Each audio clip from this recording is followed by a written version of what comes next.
So if you are someone who feels like you are always starting over, or that you get so close to your results that you then find yourself self-sabotaging, or that you're doing everything right and you're still not seeing results, then this podcast that I've done with Alice Leemhuis is absolutely the podcast that you need to listen to. And the beauty is, as I've known Alice for like 10 years, and I've seen her growth and development over that period from where she, not just where she started out, but she was high performing, especially in the bodybuilding world, and knew that there was more to it. Then she knew there was more to than just, training and dieting. And to her credit, she spent the last part of her career really diving deep into going, why are people either self-sabotaging or beating themselves up or hating themselves to their result? And she has cracked the code in many ways. And so she has some amazing insights in this podcast. It's one that I've listened back to already again. And I think it's one that you'll get a lot of benefit out of. So without further ado, here is my interview with Alice Leemhuis. Hey everyone, welcome back to another BossFit show. Welcome back to another BossFit show sessions. Now, I've split up the BossFit podcast. The way it works is that I have these longer sessions where I bring people on, interview them, have a discussion, pull some things apart. And then I have the BossFit sprints, which are the much shorter podcasts, ruminations, if I will. But today I have a good friend, actually, and a lovely person online, Alice Leemhuis, who I absolutely bombed spelling your name, Alice, even though I've known you for so long. As everyone does. Yeah, that's right. Alice Jane is much easier. Look, Alice is a bikini pro athlete. She's got 13 years industry experience coaching. She's worked with about 2,000 people, 2,000 women one-on-one, which is a big thing. I say I've worked with about 10,000, but that's all small group work. But 2,000 women one-on-one, she's turned her attention to be a bit more of what is a general term, and it's not a good enough term to describe the work that she does, but it's a holistic women's health coach, and really with a focus on helping women, men as well, because a lot of men will get a significant amount of value and benefit from this podcast today, but really identifying what is the problem behind the problem. And that's where I mentioned to people before this, is that if you find yourself, you know what you need to do and you're not doing it, then you probably need to listen to this podcast. And that's really what we're going to get stuck in today. Alice, it's lovely to have you on. Thank you. I'm excited to be here. Now, you're up in the lovely Gold Coast. It's lovely now. It wasn't a few weeks back with Alfred. I believe my wife will be up there in a couple of weeks too. So maybe you'll have a podcast with her and her offsider, her manager, Sophia. But today I want to get into this idea, and I know I've seen your career grow, and from my perspective, observed your approach to health and fitness open up in the last couple of years. Now, before we get into this idea and helping people understand, like, okay, what is the problem behind the problem? How do I start to get into that? What changed for you to go from a bikini model pro, IFBB, is that correct? WBFF actually at the time, but yeah, okay, yeah. Big one, so everyone always gets confused. Yeah, I say that like I know which I don't know which I'm talking about. But to go from that and the rigidity that can come from that as a sport, to then sort of where you're at now, what changed for you? Do you mean in my personal experience, in my own experiences of competing versus a holistic lifestyle, or do you mean in my journey as a coach, coaching other women? Well, great question. It's actually both, I guess, because it'd be hard to delineate one from the other, I would assume. Yeah, I guess I've seen both sides. I've been on both sides of the spectrum when it's come to being a health coach or a nutrition coach or a training coach, I suppose. So I've coached through the real competitive bodybuilding side of things. And then I've coached women who are in a complete different era of their life where they're just trying to get healthy, or they're postpartum, having a family. And I guess working with a lot of women, obviously, over the years, it's very easy to coach the fat loss and muscle growth stuff. That's pretty straightforward. I think over the years, though, I started to see patterns, a lot of common patterns occurring in women that I was coaching in which they struggled with, in which I saw that, you know, the straightforward methods of just, I guess, the bodybuilding approach in a sense, just typical aesthetic focused fat loss, muscle gain, it wasn't enough for a lot of people. There was more to it. There were more things going on, and I needed to understand those things in order to help more women, I suppose. And so I guess that's where the shift kind of happened to me. I kind of went through the competing, the strict dieting, and then I went through kind of the journey of looking more into health, other reasons why people struggle, not physically and not just the health reasons, but also the psychological reasons as well. And that's, I suppose, where it started to shift, I guess, is just picking up on patterns over the years and going, cool, there's more to this. I need to dig in and find out what it is. Yeah. And was there a specific moment? I probably asked that question as well because I recall early in my, like in the days of funk, we're still in the first location. So that's going back about 13 years ago. And I remember saying, you know, giving a cue, so to speak, to someone with training. And then I'd give a different person the exact same information around their form or whatever. And it was just like, it was like I was talking to an alien and I was talking to a native English speaking person. And it was just like, hang on a sec, this is the same information. And like, I know from where I stand now, I can see that there's so many nuance details that go into this or factors that go into this. But that was a key moment for me where I'm like, I get absolute like clarity here and I get resistance here. What's that about? And I can't change them. How do I change? What's going on? What am I not seeing? So I remember that for me was a key moment of me going, I need to learn more here. Was there a key moment for you? Oh, that's tough. I would say that my key moments probably, I think it's hard because when you're so engrossed into a particular niche of coaching and you're looking at like, let's say like a 1% of the population who have this goal, who are train 5 days a week, who live this lifestyle, it's really easy. Like things seem to just like be quite straightforward. Like you do this and you get this result. And for that 1% of people, like that's usually what happens. So for example, are you saying like the people that fit that sort of bodybuilding mold where they go to the gym, do bodybuilding type training, even if they're not going to compete, but do bodybuilding type training 5 days a week? Yeah.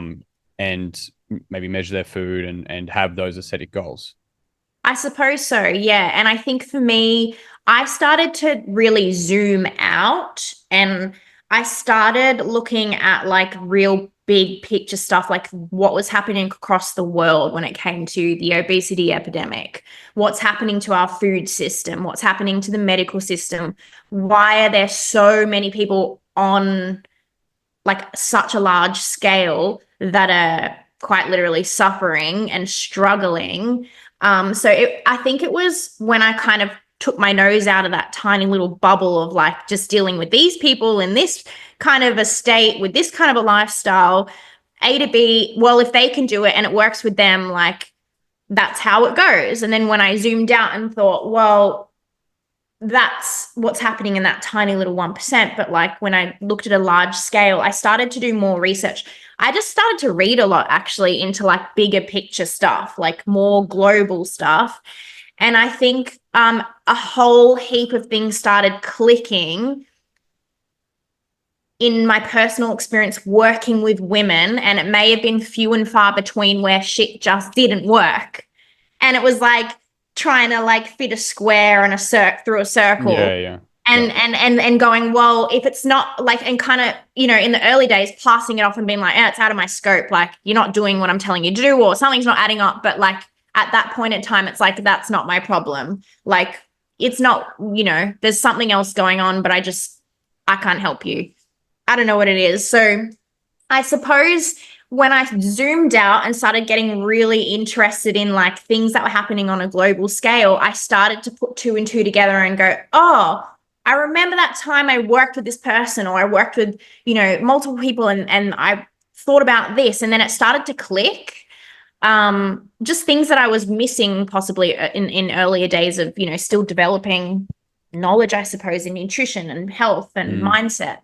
And I think that was a turning point for me, probably just having that complete different perspective and zooming out, learning about it, and then being able to, it kind of just made me go, oh, cool. Like now I'm understanding more about, everyone else that's not in the little bubble of like being able to get from A to B with this strategy, because that's what works for some people, I Yeah. suppose. In that given context. In that context, yeah, I guess, yeah, in a sense, like I just have this real interest in it. Like I just have a real interest in like what's going on in the bigger scale of things in our medical system, in the food system, and like it kind of was a bit of a personal interest, I suppose. But then upon like kind of being interested in that is when it struck a chord, when I was like, holy shit, this is literally is relating to so much more than I thought in the people that I'm actually coming across day to day. And maybe in the past kind of palming off because, I just didn't really know what the problem was. Sure, yeah. I think it's easy early days for a lot of, let's use the word coach as a general term. Well, it is. There's sort of stages that coaches move through if they stay within the industry and keep researching, keep learning, and are open to being the student. I call them like 4 dimensions, basically, right? And so first dimensional coaching is commonly like all systemic. And what I mean by that is not global systemic, as in here's your program, this is what you need to do. If you just do that, you'll get there. And it's probably true, but it's lacking significant context and nuance and the dynamic nature of life and being a human and families and work and other priorities and demands. But it's true, if somebody does X, Y, and Z, if you literally do that, then you will get X. And the challenge is that although that may be true, it is usually conditional. And that's where it works in this context for this period of time. And I've experienced people say to me something along the lines of like, oh, when I got my best results was when I did the X, Y, or Z 10 years ago. I'm like, so if they're your best results, where are they now? It's like, if you got rich and you lost it, you didn't get wealthy. So it's this idea of going, sometimes we get a result based upon the context and particular motivation or focus at that period of time, but real, like intergenerational health is stuff that we are able to build on and own long term. And so your first dimension's literally just systems. The second is usually systems, and this is how this is the right way to do it. So this is what you need to follow, and this is the right way to do this exercise, or the right way to, prepare this meal, or something along those lines. So it starts to be like this is actually how you do it, not just what you need to do. The third dimension starts to make it more relatable to the actual person. So now we're starting to get a bit more flexibility. And so it's like, well, it kind of works in that context, but you have to make a decision around this or this or this, but you need to find a way to make it relatable and work for you. And then later on, it becomes what's called a co-facilitation, which is like, well, what is actually going to the gym really that important to you? Because if it's not that important to you and you hate it, what are the things you enjoy that allow you to actually enjoy your life? And the gym can be part of that. The gym doesn't have to be part of that. There's plenty of people that I've said it before, but are healthy that don't have gym memberships. And they're very healthy and happy and active, and they live in a place where there's plenty of sunlight. They can play tennis, they walk the dog, they go for a swim. Like that may be what's works for them at that stage of life, little kids, whatever the case might be. And so you get the first dimension coach coming in and going, well, you need to go to the gym 5 days a week. You need to measure your meals and eat this. It's just like, that's not going to work. Mm-hmm. And so the common stages, you don't go the other way around. People don't start off as a co-facilitation, then get to the point where they go, you just do this. So great. And I think, you know what, the hard thing is when we're looking at things like social media this day and age, when you listen to people and you take tips from people, you also have to remember, like, everyone's speaking to their person or their very little minority of exactly what you said. Like, they are speaking to their particular audience in a sense. So what someone says on like a social media thing, like you need to do A, B, and C, you know, anyone could be picking that up and going, oh shit, well, I'm not doing A, B, and C, like, you know, so therefore I'm not going to get to this, when really you also have to take it with a grain of salt, right? Because that person's probably talking to their specific audience that they're they've got in mind, which isn't really supposed to be the same for everyone, I suppose. But I think, you know, with everyone getting free information off social media these days, I think that can make it tricky in a sense. It can, especially in 60 seconds, it just fundamentally lacks context. Exactly. Yeah. Hence, there's so many argue points in comments about a 60-second reel that it's just like, you know, Dave, get out of the fucking comments, Dave. But it's this interesting, like it becomes a part of, it's not part of the problem, but it's a factor that leads into how people view their reality. Yeah. And it should be taken with a grain of salt, including everything that I share and vice versa. But the biggest thing is, how does this contextually fit in, and how do I relate it, or is it useful for me? Yeah. So yeah, which I love that. So you mentioned before you started looking at, like, from a global perspective, more of a systemic approach, which I want to get further into later on in the chat. What I'm curious though, can you help me ground an example? And I think I have an example or two, and I might share, but I want to hear from you first. Do you have an example of maybe whether it be a real life example or simply just a metaphorical example or a hypothetical rather, that someone has gone, you know what, I've tried following the nutrition, I've tried doing the training, it's not working. And then you find out there's actually another problem behind the problem, and then being able to address that actual problem, not the symptom, ends up addressing, and then they get their results that they're actually looking for. Oh, yeah, absolutely. I mean, through what I do working with women and clients, I suppose, there's plenty of times that I have onboarded someone as a client who's had a very specific goal of, I want to lose 10 kilos in 16 weeks or whatever it is. And then, you know, everything kind of lines up and you're like, cool, all right, let's get going. And then you move through it and realize, oh, hold on a second, like this, I'm unable to actually execute towards the goal. Even though I've got everything here in place, realistically, if I just did this, I would get to that goal. There's countless times where I've, you know, taken on clients where they think this is the goal that they need to work towards. And then we get a couple weeks in and realize, cool, okay, well, you're not executing on it, but why aren't you executing on it? And then we realize the goal, in fact, ends up changing somewhere along the way. And often we uncover, you know, things that I suppose we just need to work on or pay attention to prior to what they think might be that original goal. And sometimes the original goal ends up changing in the long run, like totally in that process. But many of times, and then sometimes we work through that stuff and then we come back to it, and there you go. They've finally been able to sort of set out towards that goal that they originally set, which literally might have been 2 years ago that they set it. But yeah, I've got a couple of points to make to that, which is great. I want to hear first though, when you say work through that stuff, what's an example of that stuff? Yeah, I guess for me specifically in what I do, which has been fat loss for a long time and muscle gain, so aesthetics focused goals, which a lot of women, most people come to me for those goals. The biggest thing is food relationship, emotional connection to food specifically. So feeling like they can't follow through with what they want to follow through with because food is literally it's trying to think of the word. Their relationship with food is just inhibiting their ability to follow through with what they want to do. Yeah. And so addressing the relationship with food, finding a root cause, allows them to understand how a particular, let's call it a craving, is driving a particular behavior. But being able to address that, it kind of collapses that craving. 100%. A lot of the time, 100%. A lot of the time, people pass off small things that I'll use a very straightforward example. I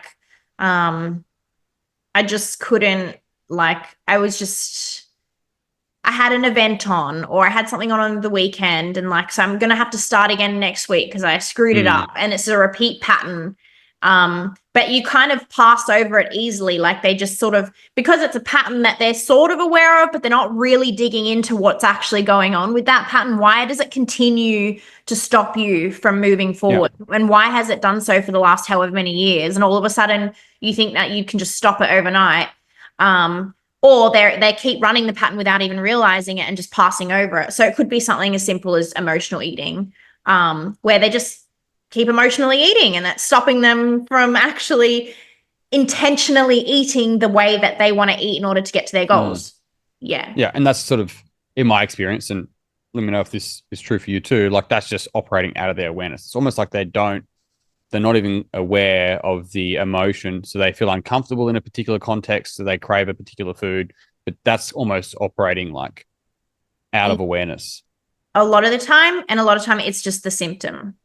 Like something else that's going on underneath that. So it's not even just I've got cravings or I'm stressed, I eat. It goes deeper, right?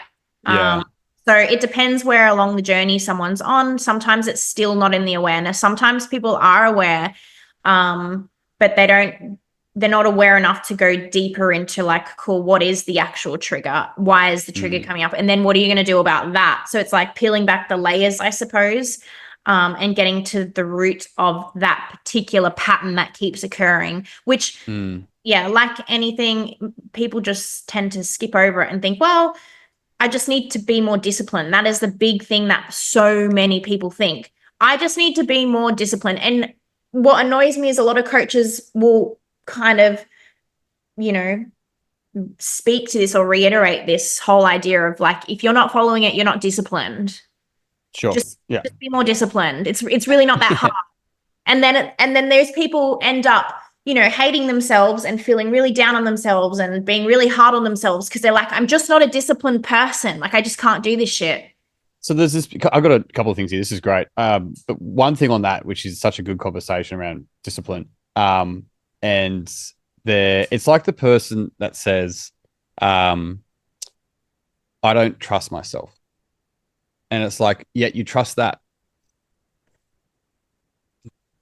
It's like, of course you could, like in not trusting yourself is that you trust. Like what's the context here? It's the same as like someone's like, oh, I'm not disciplined. It's like, what's your favorite show? I assure you, you're probably really disciplined at watching that show. So it's like, what's important to you might be a better question. Yeah. Rather than what's based around discipline. I'm exceptionally disciplined with things that are important to me. Yeah. And so therefore I'm not disciplined. It's like I'm not motivated. It's just, could you imagine someone's like, I'm super, if you just met someone and they're like, I'm so disciplined at brushing my teeth. You're like, that's a bit weird, man. That's just a bit odd announcing that. They're like, I'm motivated for hygiene. You're like, dude, this is just odd now.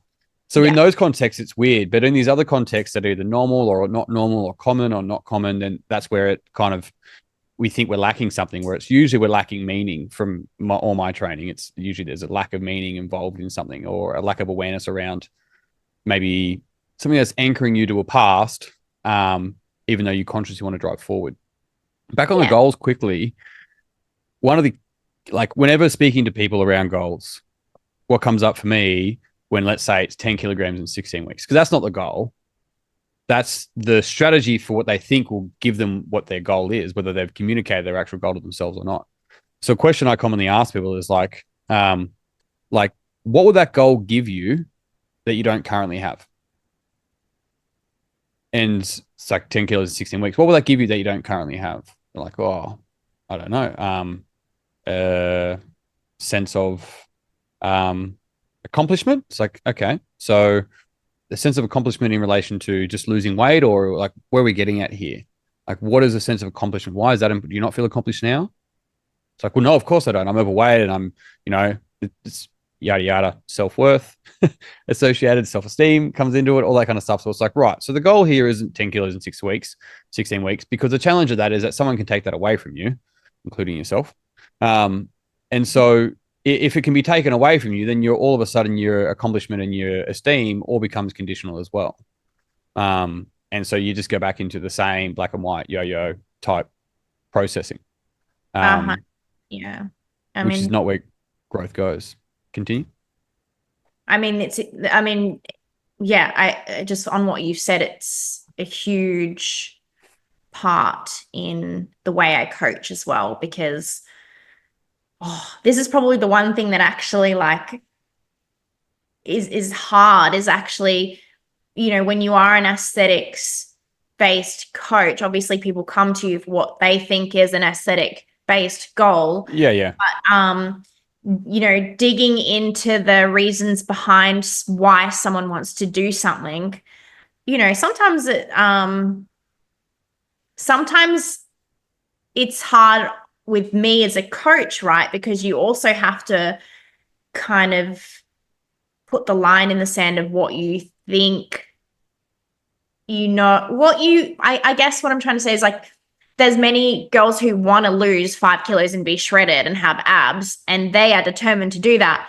But when it's so clear from the outside to me, when I'm asking these questions, that I know you're going to get to this and you're still going to feel this way about this and you're still going to have this problem. It's really hard as a coach to be able to communicate that. I mean, it's not hard, but it's something that I try to do the best that I can, is to communicate this with the girls that I'm coaching, because it comes from experience, right? Of coaching so many girls and going through diets and competition myself, in that sometimes you can be so sure that that is the goal and that's going to make you happier and that's going to make you feel good. But a lot of the time, in my experience, it's actually not. It's not the answer. It won't.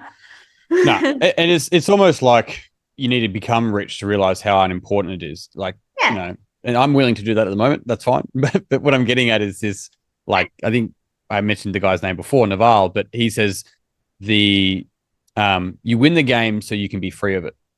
And sometimes it is going down the path of like, getting shredded and getting 6-pack abs or whatever the case might be, and being like, oh, fuck, that wasn't it. But the interesting thing around that, and this is from my lens, is that is a physical result and it's attempting to solve a psychological issue. And we cannot solve a psychological issue with a physical result. Funnily enough, they can go hand in hand, but it's usually always going to be a psychological excavation to understand what that is. And so it's like, the 6-pack abs become a symbol. So what does it mean to have 6-pack abs? Well, it means X, Y, and Z. So is that the goal?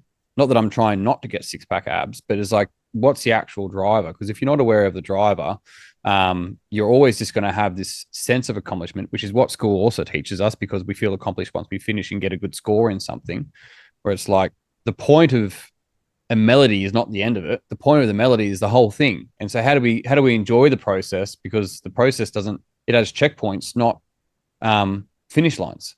And there's a key difference. I call it the difference between a gym-centric or a life-centric approach. And sometimes with a gym-centric approach, it's this idea that I'm meant to arrive one day, and I am now a sponsored athlete thanks to Gymshark, or here's my discount code for LSKD, or whatever it might be. But really it's going, how does this become a normal part of my life that I enjoy, and then be around like-minded people? Yeah, exactly. It's quite, I mean, a lot of the time it's sort of like, cool, I'm going to give you that. I have the recipe for it, but I'm also going to tell you this. And then like, you can just do that with this in mind. And then let's see what comes up for you. Sure. Yeah. And I think there's a big difference in that kind of coaching. And I hate to say it, but just there's so many coaches out there who just do the recipes for the results and to pin it up and say, hey, totally. I did this for this person. And then they don't hear from them again after, and they never know what happens to them afterwards, whether they were able to sustain it or whether it helped them or, Hey there, if you're enjoying this content, I know you're going to love my free training. I run a free 90-minute workshop. It's called the Peak and Flow Workshop, and I'm going to teach you the 3 key frameworks that I use with my high-performing clients that helps them perform under pressure, build a calm mind and a strong body for good, and more importantly, be present in the moments that matter. So if you're interested, you want to jump on, there should be a link in the description here. 90 minutes free training. I'm going to teach you those 3 key frameworks. We're going to do a bit of a workshop to make sure it's practical for your life, and you'll have some key takeaways to use straight away. Let's get back to the video. I think that's from my experience and my lens, that is a normal stage of development for a lot of coaches. And I didn't really go down the aesthetics route that much through my career. It was always a lot more let's say, sport or functional training related GPP, so general physical preparedness. However, in that vein, which you're getting into a bit of CrossFit now, so you're in that space. Yeah. There's like, it's a pretty normal stage of development for coaches and trainers to try and go through. And it usually is a trainer, not a coach. Coaching is completely different. Even in the fitness industry, coaching is still a very, very different field. But this idea of like training is teaching a skill. So you're training something. Coaching is holding the client as the expert in the subject and working with them for them to understand what, in this case, are the drivers and what are the solutions. And that's your co-facilitation. Everything before the co-facilitation is you're telling a person, or you're teaching a person, you're not actually co-facilitating and including them. And that's where it gets a little bit confusing. And so as much as there is plenty of trainers out there doing stuff probably at a level where it is, here's what you need to do. And if you do it, then you're successful. And if you don't, then it's your fault. So, or another way to put it is that if you do get results, it's my doing. If you don't get results, it's your fault. But I think if they are willing to continue to go down that path and hold up a mirror to themselves, they'll find out that there's a lot more to it than that, which just sounds like exactly where you've developed past as well. I have a quick story, and I want to see if this is a type of thing that I've got a few stories, but I'll choose one and we'll see where it goes. Speaks to the kind of things that you're talking about as an actual real world example. And I've got ones that are me, and I've got ones that are conversation I've had over the years. And some can go like really, really challenging. And some can be really, really simple. But I'll start with one of my clients many years ago. And they admitted they had a relatively challenging relationship with their mother. And a really powerful question, and this isn't the conversation I had with her, but it's something that came up later on, that's worth asking ourselves is, which parent did we seek love from the most? And it's a really powerful question to sort of then look at other patterns throughout our life. But in this case, for her, she never really connected to her mother that much. But they did have a little what would you call it? A tradition. And back in the day, there was only like one or two McDonald's in town where they lived, and they would drive across town to McDonald's, and they would go for the drive-through and get a little ice cream cone each. Right? That was the thing they did. That was their little tradition. And there was one day they got it. They kind of got stuck in traffic a little bit, so they basically finished the ice cream cone before leaving the drive-through. And so the mother drives out of the drive-through, and she puts her blinker back on and goes back through the drive-through. And she goes, "Let's get another one. It'll be our little secret." And what came online for this client in her 40s was that she started to snack in secret when she felt a particular way. And it was so highly connected to this sense of, needing some sort of nurturing. And she would never admit to this sort of snacking. And it was through conversations where it came up, was just this idea of like, I snack in secret because I'm feeling like I need some sort of nurturing. It's hard for people to actually communicate that. But when it does come up, they're like, "Oh my God, that sounds ridiculous." I'm like, "How old were you?" They're like, 8. Does it sound like a ridiculous thing for an 8-year-old to say? They're like, "No." It's like, it's just 8-year-olds making the decision. Is that the kind of thing that you're talking to, or a small example of what you see show up in the kind of work that you do?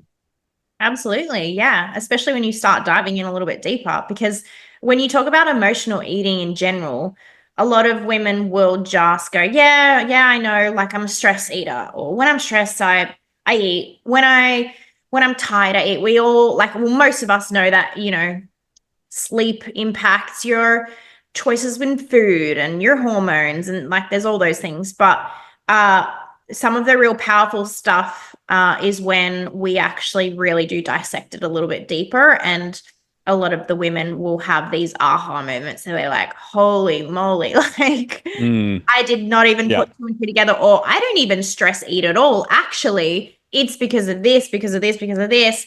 And then it all kind of like starts to make sense to them.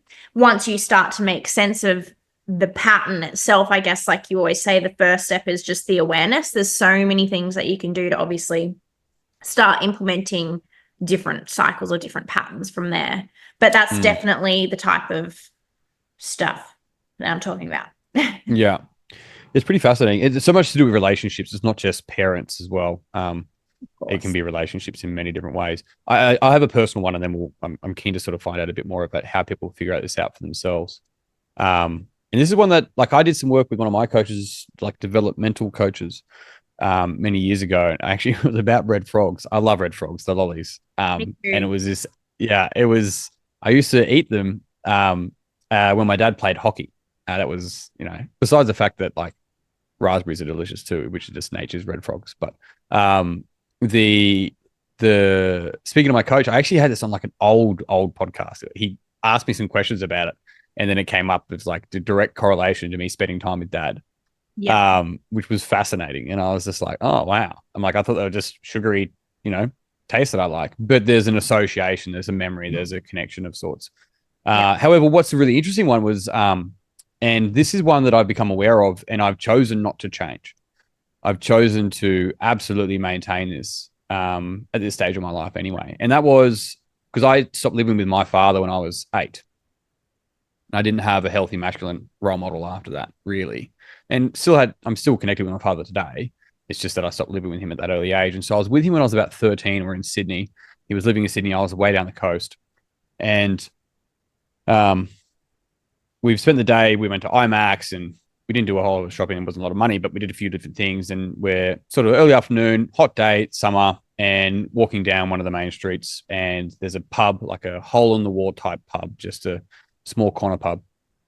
And dad orders himself a beer. He gets me a lemonade. And we sit outside um, on one of the chairs on one of the main streets in the sun, and sit down, gives me my lemonade. And I just go, what are we doing now? And he literally didn't look at me. He's just looking straight ahead. He picks up his beer and he goes, just watching the world go by, and takes a sip of his beer.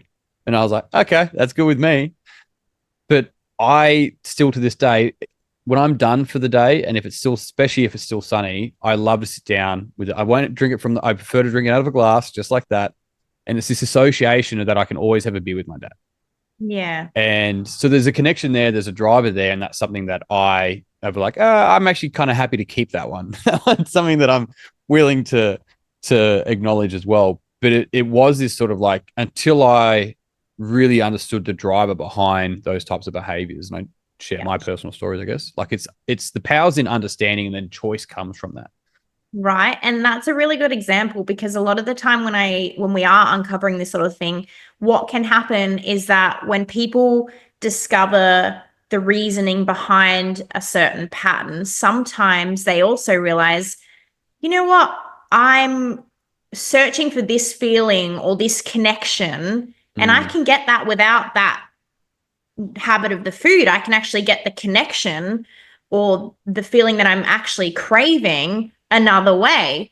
And sometimes that can be a pivotal point for some people as well. Sometimes the food ends up being a way of them obviously coping, and somehow it's become connected in a story or in a tradition, like spending time with your kids, watching a movie or watching a TV program after dinner where you pass around the chip bag, or, just things like that become habits over time. But then you realize you're not actually craving the food or the chip bag, but you're craving that connection and that mm, memory of the feeling that you got when you did that with your family, or you did with that with your friend, or and so I guess the powerful thing in diving into some of the patterns is that a lot of the women go, oh, like, that's what I want. That's what I need in the moment. I actually don't need to get it from doing that habit, though.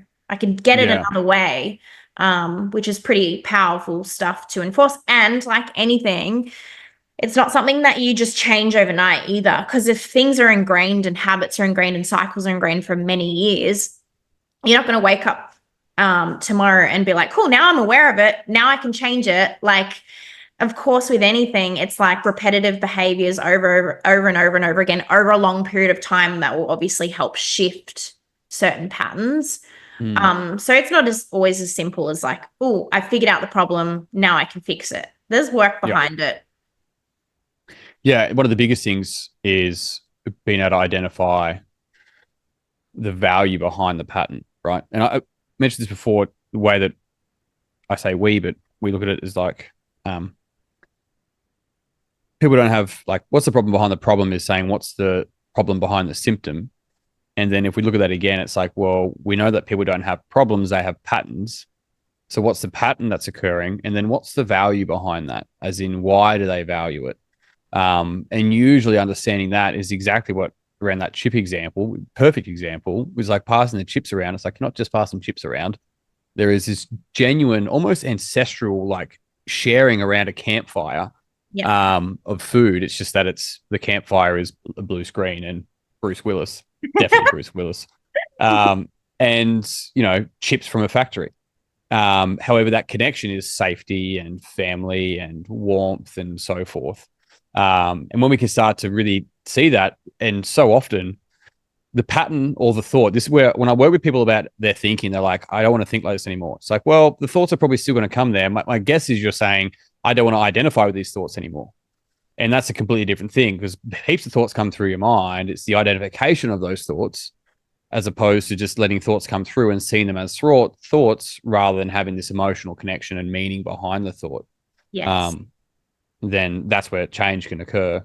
In the same way, like phone rings, you see a particular name, but you see a particular name, and at some point in your life, there's like this emotional response in the body. It's like, oh, what's going on? Oh. And then a year later, that same name pops up on your phone. You're like, the fuck do they want? Like, what changed? Something changed. What was it? The phone? Did the phone stop emitting nervousness for you? Like, no, of course not. There's a difference in the makeup on what's going on here. Yeah, totally. So talk me through it. If I'm listening to this call and I've got listened to a couple of examples and I'm like, oh, actually, I think, do I do that with this or do I do that with that? Can you talk me through, like, what kind of questions or what kind of process would I follow to at least start to get a bit of an indication of what the problem behind the problem could be for me? Yeah, good question. I think if we're speaking specifically to emotional eating and relationship with food, because that is a huge factor in, people's lives in this day and age. The first thing, I suppose, in trying to bring awareness, and one of the exercises that I actually use in one of the courses that I do is like as simple as like an emotional eating sort of tracking chart, I suppose. And it's as simple as actually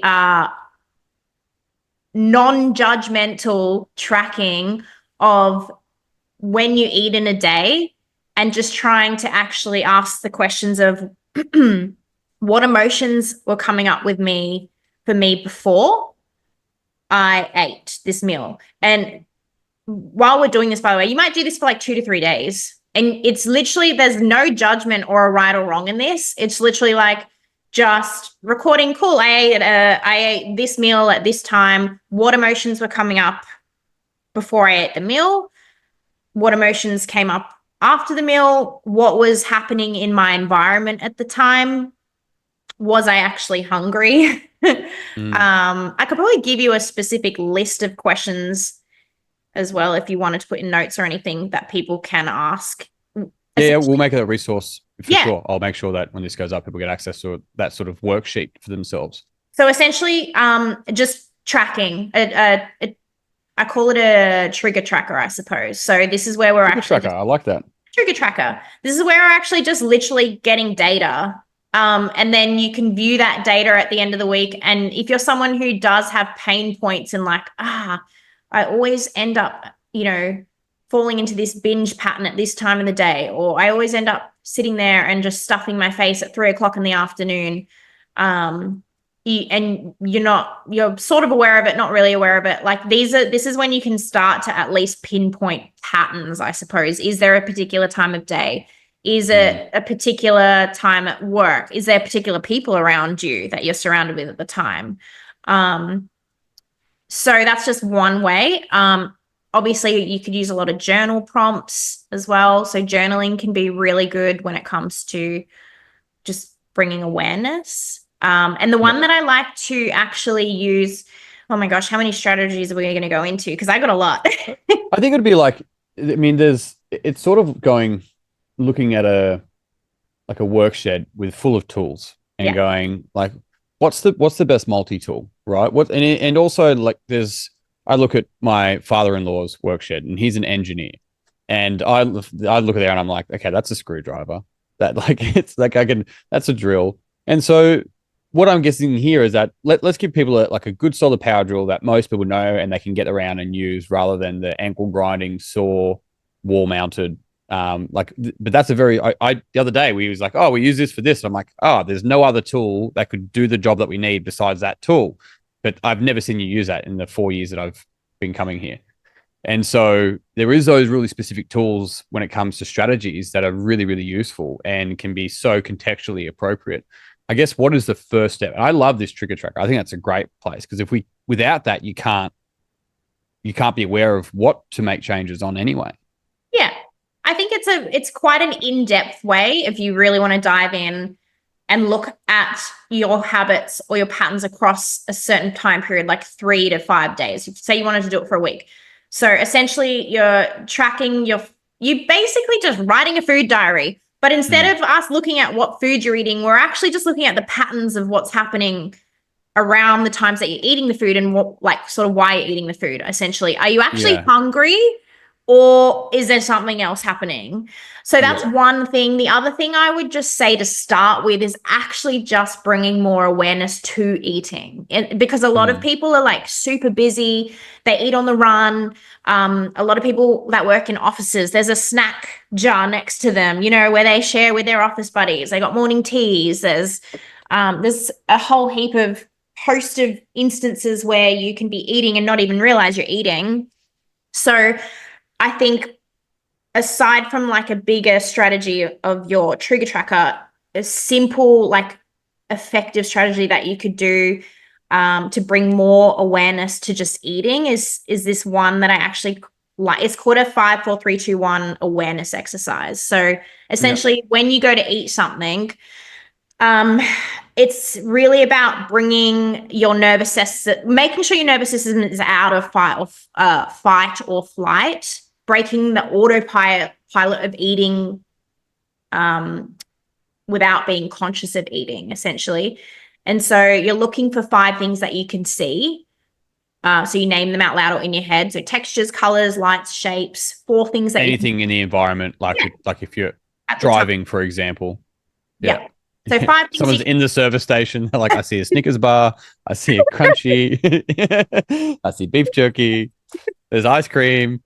Yeah. 5 things that you can see. 4 things that you can physically feel. So you can feel your feet on the ground. You can feel your clothing. You can feel the chair beneath you. You can feel your breath.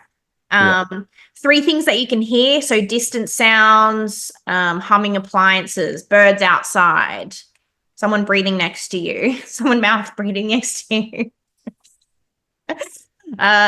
2 things you can smell. So can you smell coffee? Can you smell someone's perfume? Can you smell the food that you're conscious, like you're about to dig into, that you may or may not know that you're about to dig into? And then 1 thing that you can taste, and that would be like tuning into like sipping or like chewing mindfully and actually noticing the taste in your mouth, right? So that's just like a quick, like 5, 4, 3, 2, 1, bring awareness to the moment of you eating. That you can do if you're someone who's typically like in fight or flight, you work in a stressful environment, you're on the run, you tend to eat when you're doing things, which a lot of women that I work with is like, they've got things next. Have you met my wife? Sorry? Have you met my wife? Yeah.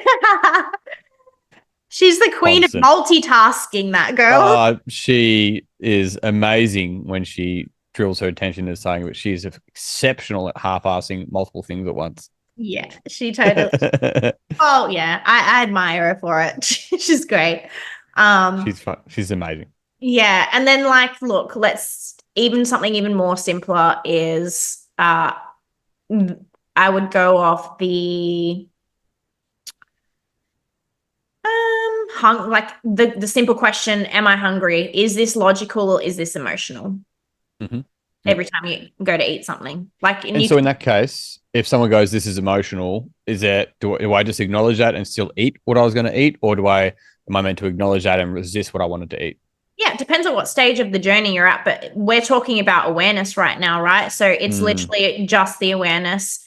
Is it emotional or is it logical? if it's emotional, obviously you can then have follow-on questions from that. But that would be the first question. And then, that might be something you note down in a trigger tracker or in a diary or something. Great. Just literally, the first step really is creating distance and time between you and the eating process, right? Literally creating space. So there's so many ways that you can do it, or however it works for different people and whatever the scenario is, creating space between it and getting in the habit of the thought and bringing mindfulness to it and actually asking questions.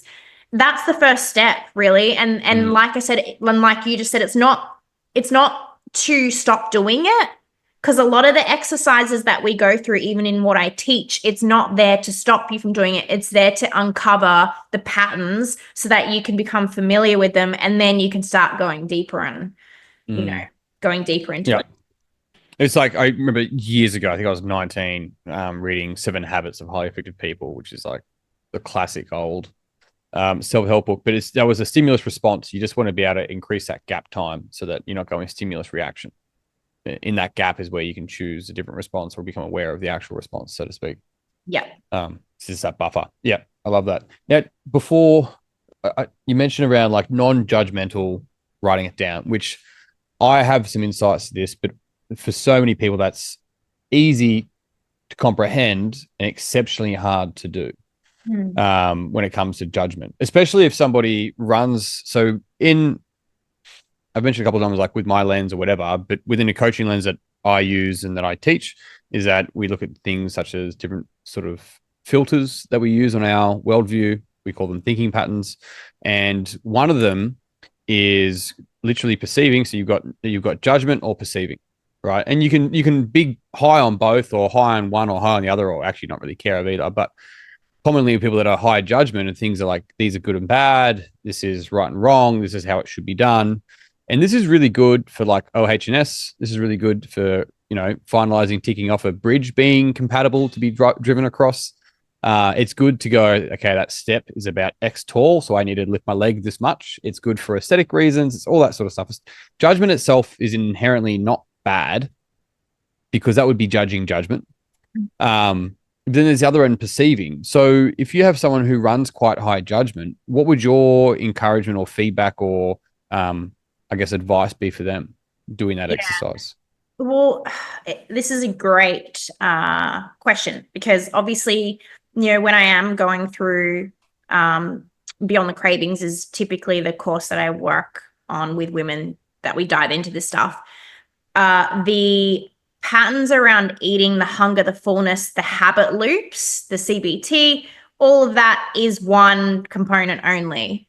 There is a whole other range of things that also play into this. And one of those things is self-compassion, the way you actually speak to yourself. Are you judgmental? Are you someone who's typically hard on yourself, that you critique yourself? You're constantly putting yourself down, because that obviously has a huge role, not just in this, but like in everything in life. Totally.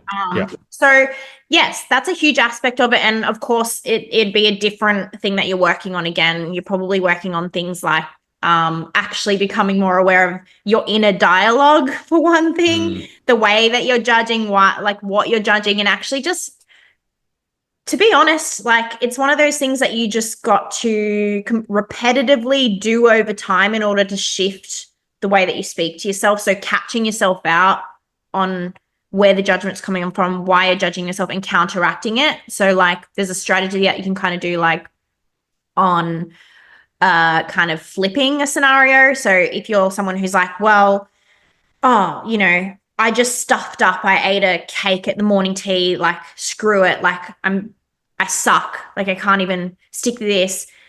Flip it, like, literally do a 180 and go, all right, how can I literally have the complete opposite conversation with myself, or frame it as in you're trying to tell your friend, you're talking to a friend here. Cool. You ate that cupcake at morning tea because you were enjoying having time with your friends, although it's probably something that you're not going to eat every day. It's only something you're going to do a one-off. Like, you're literally forcing yourself to kind of have that opposing conversation with yourself. It sounds stupid, right? Like, it actually does, but it feels Yeah. sometimes for some people it can feel stupid, but like Unfamiliar commonly is what it feels like. It feels stupid because it's like, it's just, I've never spoken to myself like this before. I've never let myself off the hook before. It's like, well, how has it worked for you in the past when you don't do that? Like, right. yeah, And yeah, it's one of those small things of like you said, getting more familiar with it, like catching yourself out, changing the dialogue. And like one of the things that I think works for a lot of women is like, what would you say to your friend in that instant? Are you going to tell us mm, that, she should just give up? You screwed it mm, up. You're not going to say that to your best mate, so don't say it to yourself. I yeah, suppose in a sense, there's a lot of little strategy that you can work on to help with that inner dialogue and the way that you judge and treat yourself, and that in itself is its own work and can be a mm. huge component of the work for so many women, because honestly, women are hard on themselves, especially moms. It, yeah, it is interesting. And I think, individuals across the board can be hard on themselves. It's almost like it shows up differently, right? It like sometimes verbal judgment is significantly more or easy to catch than maybe repressed um, acknowledgement of one's own achievements. So like this, it's really interesting. The thing that I commonly use with people that run high judgment, and if it's a problem, I have people run high judgment where it's not a problem for them. So it's like, well, so be it, whatever. Yeah. But people that really struggle with it and then they judge their judgment, I'm like, are you doing it now? It's just this like you can keep playing with it because it's just silly. Like at the end of the day, it's just a particular filter that you value. Yeah. But what I end up doing is being like start practicing just observing things in the world. It's like I ask people, it's like, so if you ever sit down, have you ever sat down and looked at a lake or a dam or something? They're like, yeah, not often because I'm lazy, but not, I was like, great. Were there any ducks or anything on there? They're like, yeah, there was birds on there. I'm like, okay. Did you fucking judge them? Were they just lazy ducks? Were they not ducking good enough? Like, well, they were perfect. I'm like, that's a judgment. So the interesting thing about judgment, I had this on one of my coaching calls the other day. This person was about criticism, and I was like, hey, by the way, I didn't mention this earlier. I really like your jumper. She goes, oh, thank you. I'm like, that's judgment. Both compliments and criticism is the same thing. They're both judgment. It doesn't make them bad. All it is that we want to practice just observing without Yep. having to judge. And the Exactly. easiest way to do it is just like sitting in traffic and observing what you don't go sit in traffic, but if you're in the car stuck in traffic, you perfect time to observe. Being able to observe, if you go for a walk and just like make it a practice of shifting and owning that sort of space and worldview. Yeah. The other thing on that as well is that sometimes when you're judging, like let's put it back into the perspective of like, hey, you're gonna do a trigger tracker, and like we're not doing it to judge, we're literally doing it to observe, like you said. Sometimes some of the things that you're doing can be for really valid reasons, even though you might be harshly judging yourself on it at the time. Sometimes actually there's a reason you're doing that, and actually it serves you in a pretty good way for that reason at the time, which sometimes we're blind to. So Mm-hmm. I guess always just having that kind of mentality of like, sometimes your judgment's not correct either, Yeah. right? Yeah. Well, yeah, it's judgment is still filtered. It's not reality. It's Yeah. yeah, love that. So I want to know from you, final sort of wrap up. If you could ask the audience one question for them to reflect on and get the most out of this type of work, what could that question be? uh I would probably say like one question. What Mhm. is what cycle are you keeping yourself in that you may or may not be aware of at the moment, but that keeps you in a repetitive pattern Mm. that you keep playing out? Like, Like, is that a good question? Have well, you if I been reflect on it myself, right? It's have you almost been like what trying? store you go. No, I was gonna say, have you been trying to achieve something many Yeah. times over and over again? Um, I suppose that's the topic of the podcast, right? Yeah. It's almost like what story do you keep telling yourself that keeps you in the same place? Yes, that's what I was trying to say. That's what I Yeah. was. That's I know exactly you, Al. in my Al, head. Same team out. Yeah.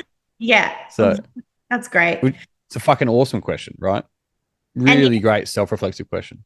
yeah, and we're all like it's like relevant for everyone. Like I still have these conversations with myself, no one's perfect. Even when you do the work, there's still Well, it's just like, I've completed my WBFF. Now I do no longer need to train. I have completed. I have arrived at body build. It doesn't like it's just this. You just keep rocking up day and day. So I have brushed my teeth. I no longer need to brush the teeth anymore. It's just so. Yeah. Of course, you're just saying you do every single day. Yeah, love it. It's a great question to ask.